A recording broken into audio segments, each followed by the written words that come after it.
को चाहिए कि अपने गुरुदेव के दिए हुए नाम मंत्र में ही निष्ठा रखे।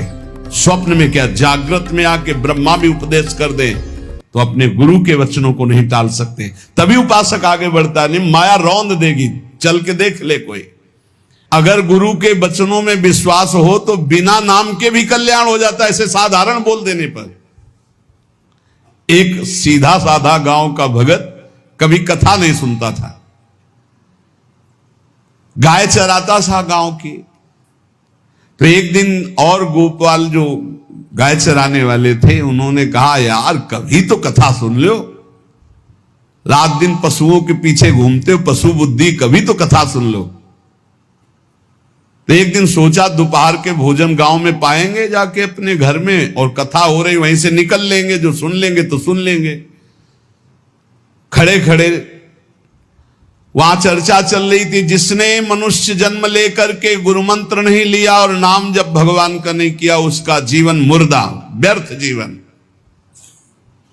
चला गया सुन के, और बार बार वही दिमाग में कि पंडित जी कह रहे थे गुरु मंत्र नहीं लिया और नाम जप नहीं किया तो मुर्दा जीवन। जिन हरि भगत हृदय नहीं आनी, जीवित सौ समानते प्राणी।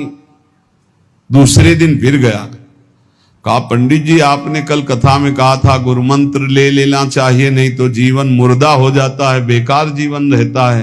तो देव गुरु मंत्र आप, और तो हम किसी को जानते नहीं। देखा फटा पुराना कपड़ा, डंडा लिए एक चरवाहा। तो उनका ऐसे थोड़ी कि तुरंत गुरु मंत्र दे दिया जाता है, आखिरी दिन कथा के मिलना फिर दे देंगे, टाल दिया। अब वो आखिरी दिन कथा के तो दिन चढ़ावा चढ़ रहा था, तो पंडित जी ने कहा जब चलें तब ले लेना गुरु मंत्र, टाल दिया। अब वो जब आखिरी दिन के बाद हो, तो उस समय घोड़े पे बैठ सब सामान लाद के पंडित जी चलते थे, वो तो सब सामान लाद के चलने लगे हो। तो पीछे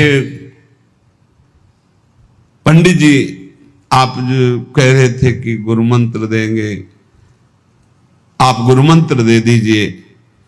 पंडित जी रबड़ी पवाई गई थी, घोड़े से उतरे, घोड़ा एक भगत के यहां खड़ा किया और लोटा लिया और भागे, क्योंकि सोच लगी थी।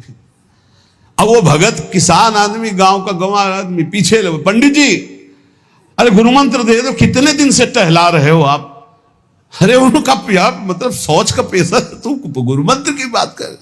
अब वो पीछे लगा कि अब हम नहीं जाने वाले, आपने सब सामान लाद ली थी, भगवान की कृपा कहो कि आपको सोच लगी आई, नहीं तो आप हमको तो गुरु मंत्र ही नहीं देते, हम आपको